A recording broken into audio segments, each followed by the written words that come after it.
Hi, my name is Louisa Koch, Director of Education at NOAA.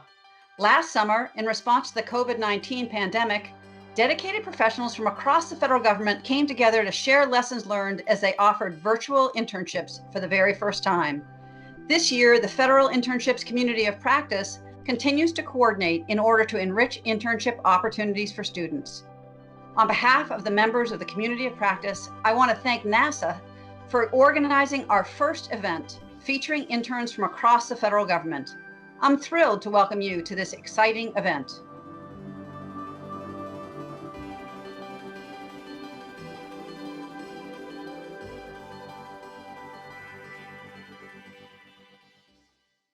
Hi everybody, I'm Bill Nelson, and it's the National Intern Day. Thank you for all your hard work as a NASA intern. And this summer, we are lucky to have 2,000 interns helping to advance NASA goals and missions in every state in the United States and Puerto Rico. And I can't wait until we have all the NASA interns back at our centers in person. But the virtual internships have enabled NASA and other agencies to make opportunities available to more students that otherwise would not have been there. And it ensures for us to continue to get the best of the best. NASA is working to solve some of the biggest challenges facing our country: climate change, American leadership in space, to name two. And the way we're going to do it is by working together, bringing people together, listening instead of just talking. And we'll do it by making sure that our NASA family is made up of folks with diverse backgrounds and fresh perspectives. And so thank you for all your hard work and your innovative ideas. You're the future of our country. And we hope to equip you with the tools and the knowledge to begin your careers. So many of our leaders at NASA got their start as interns. An example, the STEM education lead, Mike Kincaid, our head of human spaceflight, Kathy Leaders.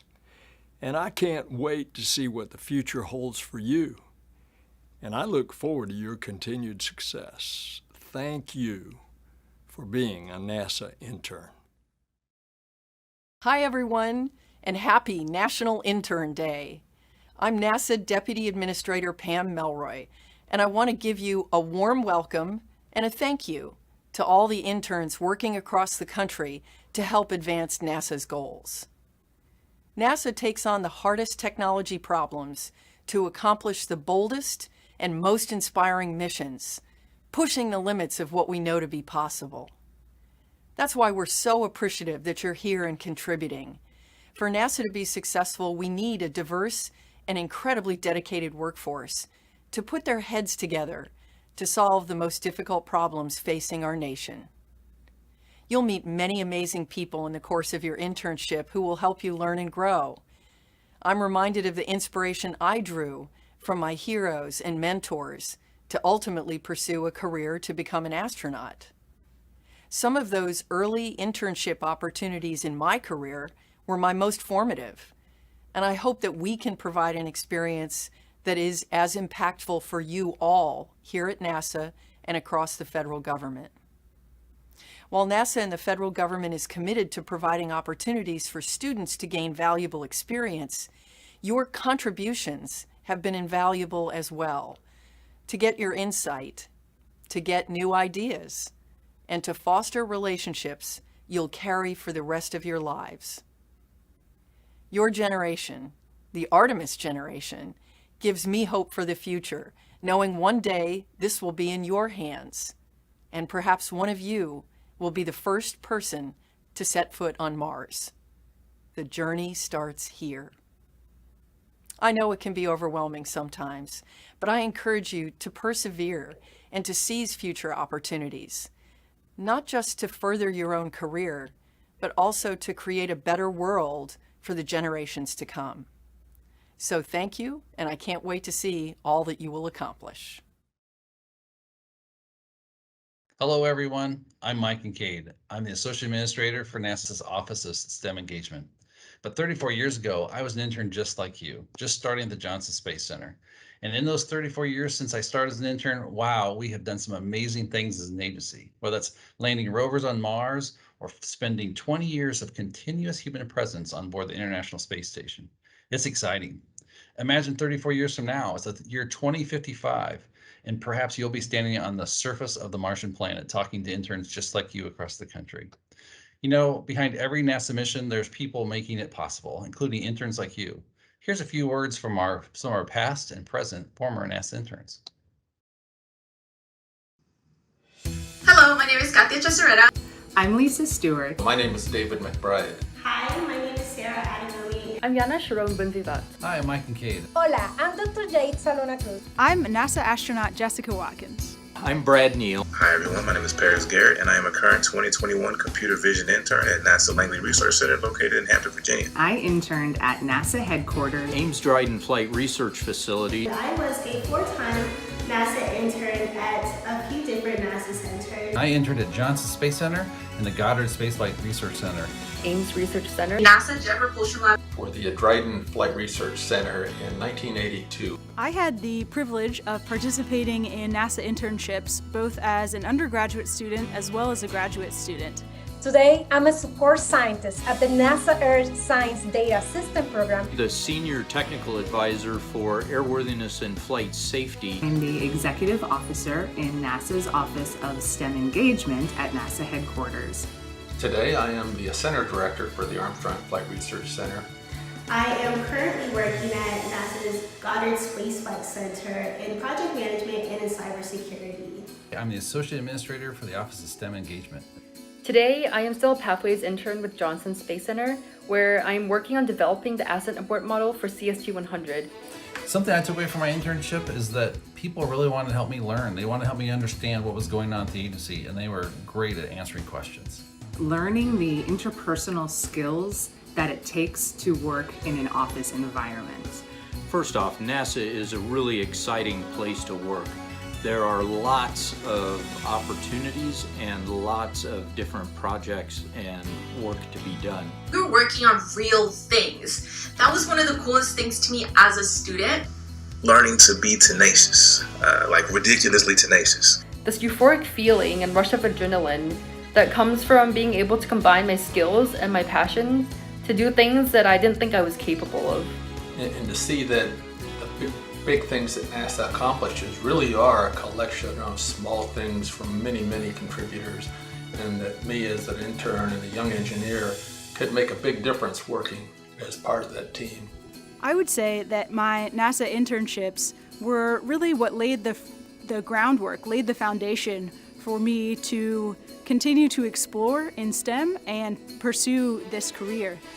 So my advice to any of you that are thinking about applying for a NASA internship is, first and foremost, apply. Go for it.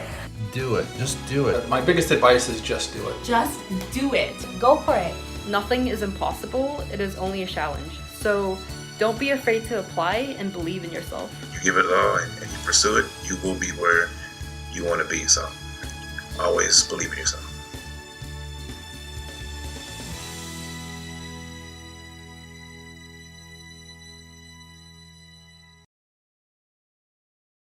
Thanks for all you do. We're so excited to celebrate National Intern Day with you, and we look forward to hearing from you guys as you ask questions and we hear from our International Space Station astronauts. Our astronauts are standing by, and the downlink will start soon.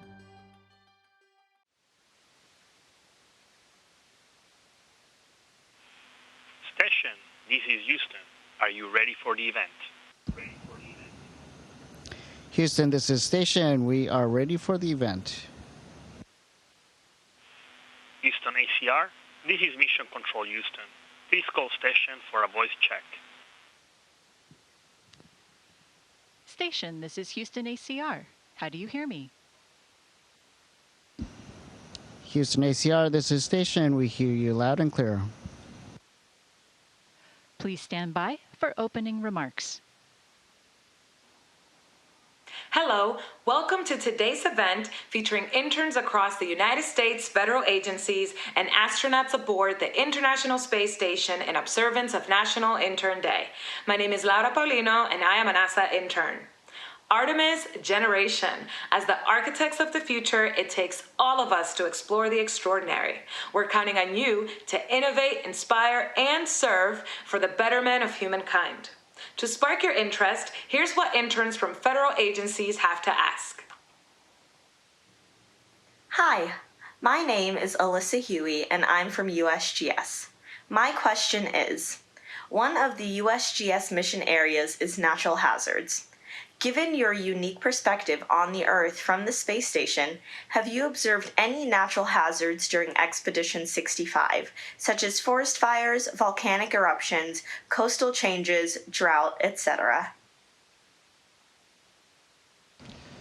Thanks for that fantastic question. Yes, we get the opportunity to see a lot of things from space that everybody else doesn't get the vantage point we have. I have seen, in fact, just this last Friday, I was surprised to see how many fires were over Montana. I've also seen on this flight volcanic eruption in Central America, and I got a picture of Mount Kilimanjaro recently over a very much longer-term situation, and it didn't have as much snow on top of it as I expected to see.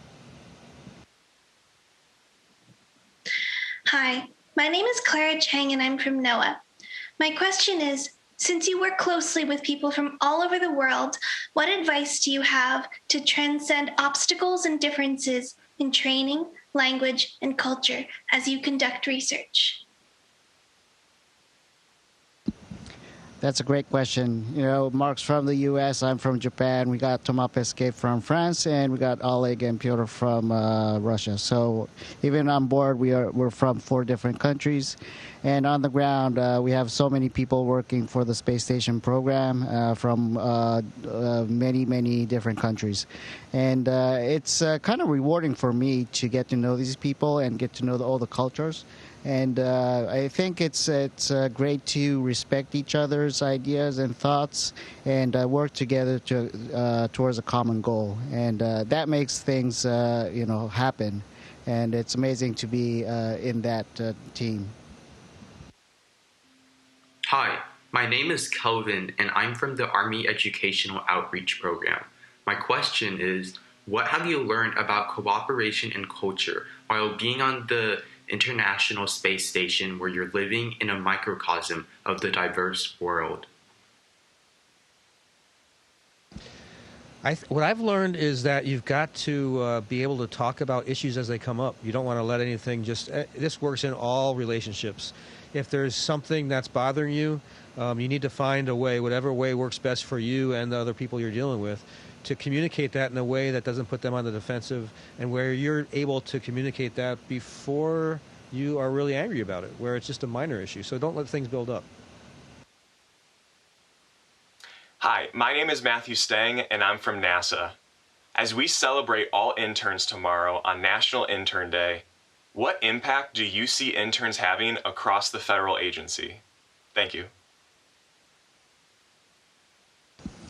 You know, we've been with the agency for a long time. I won't say how many years, but so we know, how like NASA or JAXA, the Japanese Space Agency, works and how to promote and work in this program. But you interns, all the interns are fairly new. You have new ideas, new thoughts, and different perspective. So we really appreciate those new ideas and new perspective because you can see things differently, and we might be taking things for granted. And you might say, why are we doing it this way? And that would make us think, maybe we should rethink, and that would make things improve. So please bring it on. Hi, my name is Hayden Morgan from AFRL. My question is, people often look up to astronauts as role models as they demonstrate the magnificent achievements we can obtain. As an astronaut, who do you look up to as a role model? Quite honestly, the person I look up to the most as a role model is my dad.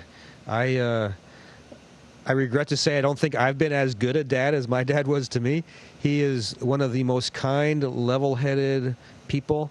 He's very, very other-centered. I just can't say enough positive about the guy. I think the strongest reaction I would get out of him if he felt really angry was he would blink his eyes really quickly, and then he knew that he was puzzled by that strange behavior. That was about as bad as it got. Hi, my name is Anthony Pedraza. I attended Texas Tech University, and I am an intern with the Forest Service.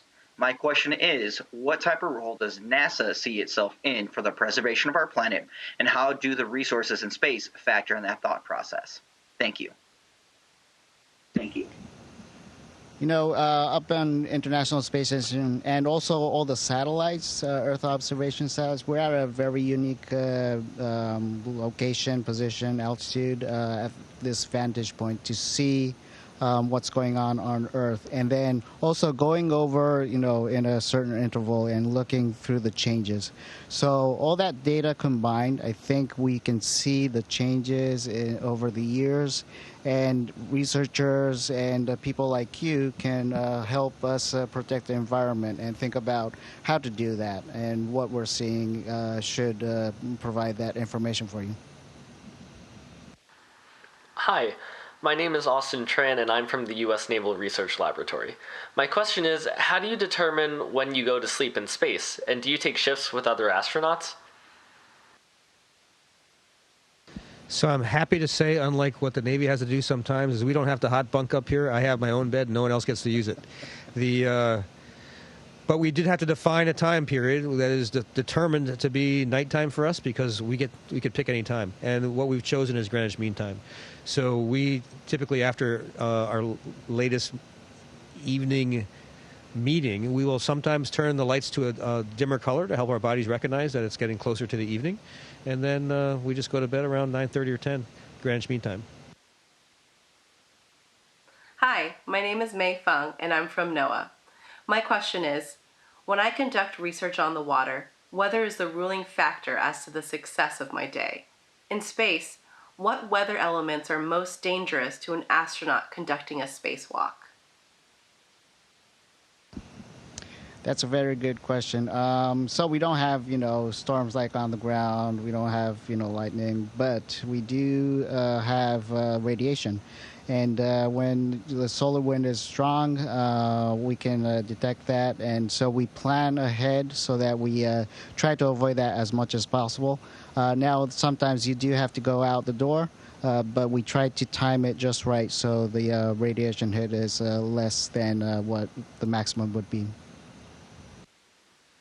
Hi, my name is Carrie, and I'm from the USGS Office of Youth and Education and Science. And my question is, humans will walk on the surface of Mars within my lifetime.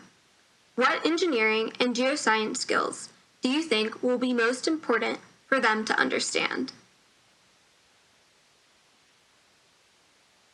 I think that one of the biggest challenges of being on the surface of Mars is that we're going to stay on the surface of Mars for long periods of time just because of the nature of orbital mechanics and literally getting the planets to align again. So you've got to be really good at maintaining your habitat. That's going to be a primary.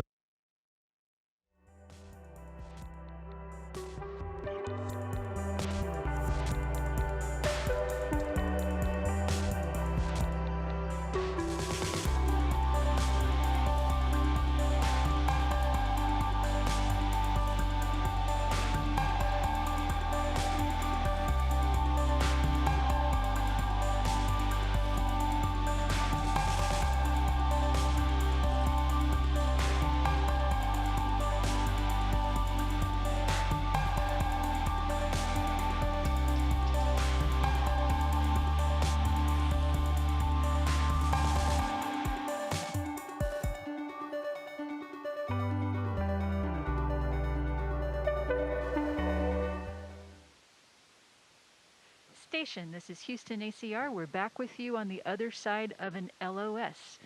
Repeating the end of Carrie's question, humans will walk on the surface of Mars within my lifetime. What engineering and geoscience skills do you think will be the most important for them to understand? I think that being on the surface of Mars, because of orbital mechanics and the vast distances involved, we will be putting people on that surface for a long period of time. So the primary skills are going to be understanding how to maintain the environmental control and life support system, how to maintain the habitat.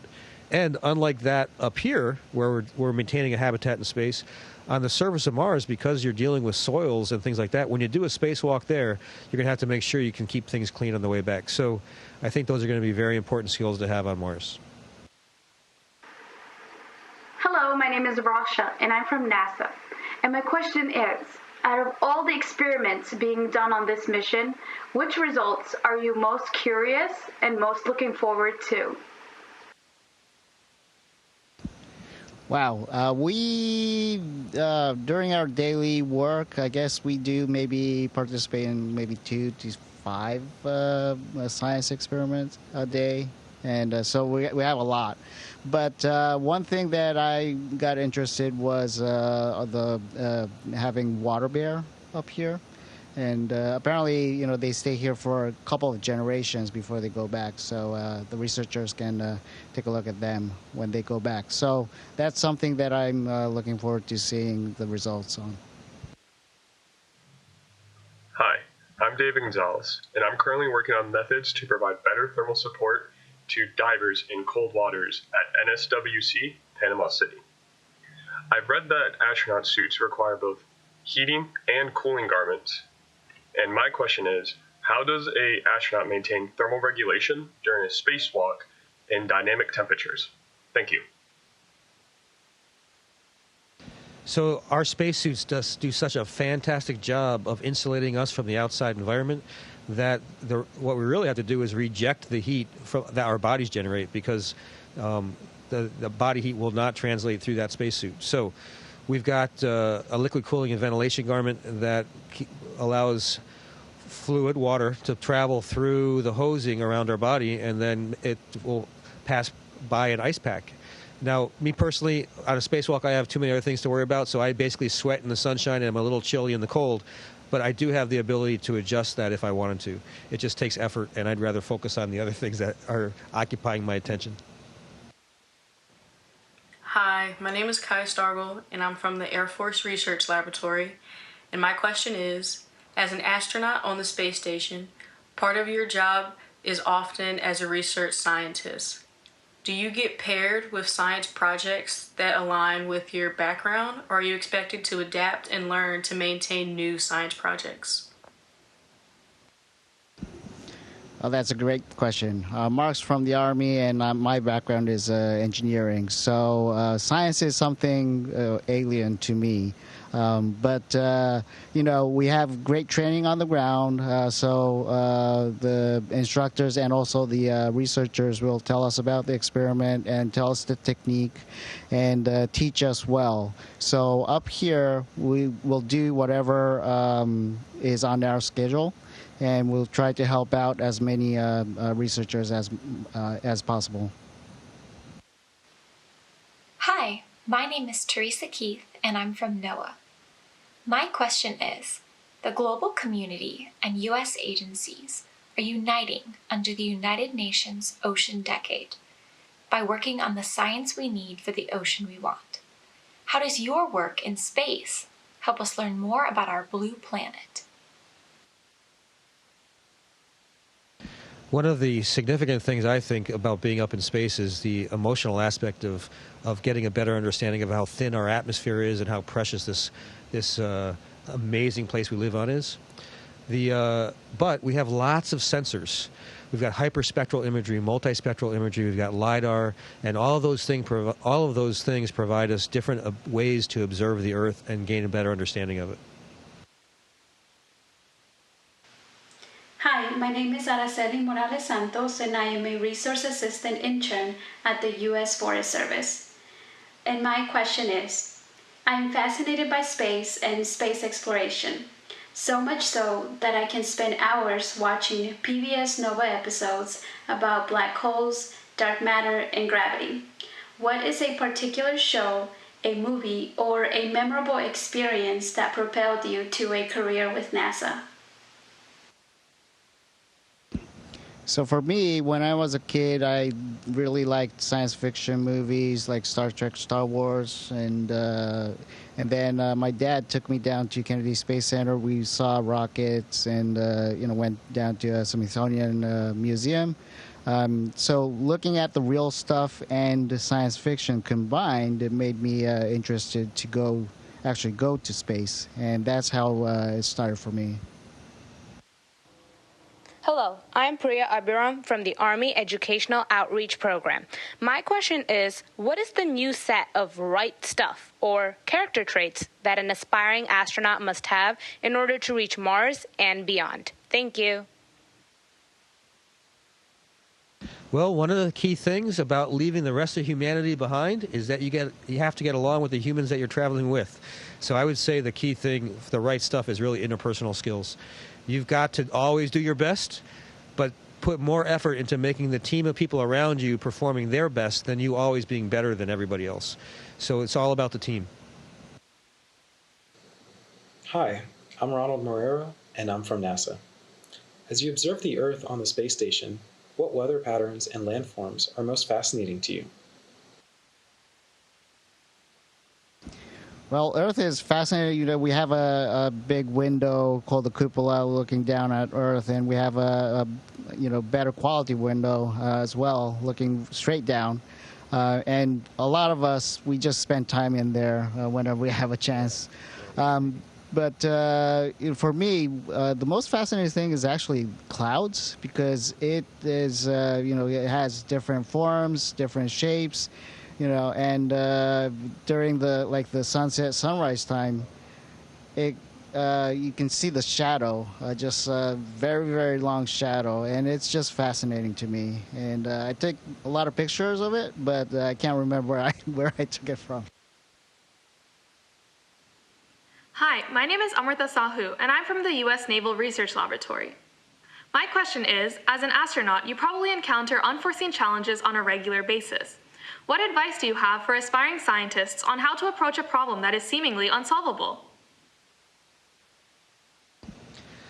So take my advice with a grain of salt. I am not an expert, but here's my advice for what it's worth.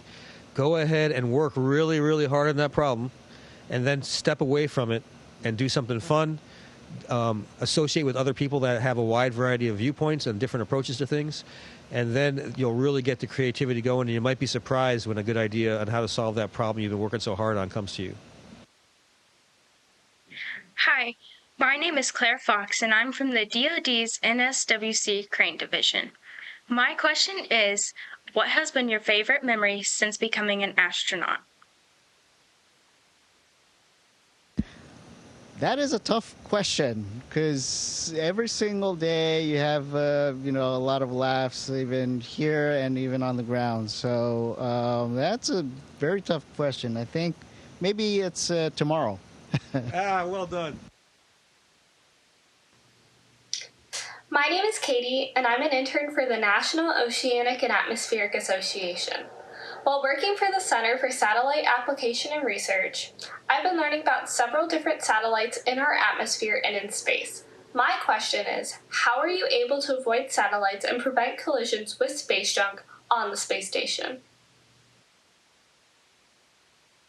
I would answer this question in 3 parts.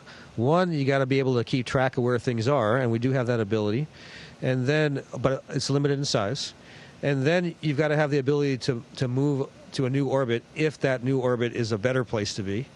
And then the third thing is you've got to recognize that you can't see everything, so you've got to have a space station that can protect itself. So we've got multi-layers of alloy that help protect us and reduce the impact of an impact on the space station by spreading out that energy. And so far, so good. We haven't had anything hit us that has caused us to start to depressurize.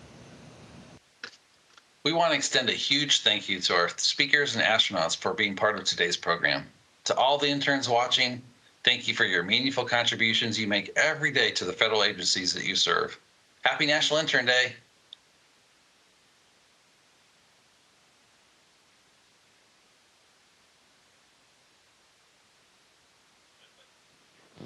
Station, this is Houston ACR. Thank you. That concludes our event. Thank you to all participants. Station, we are now resuming operational audio communications.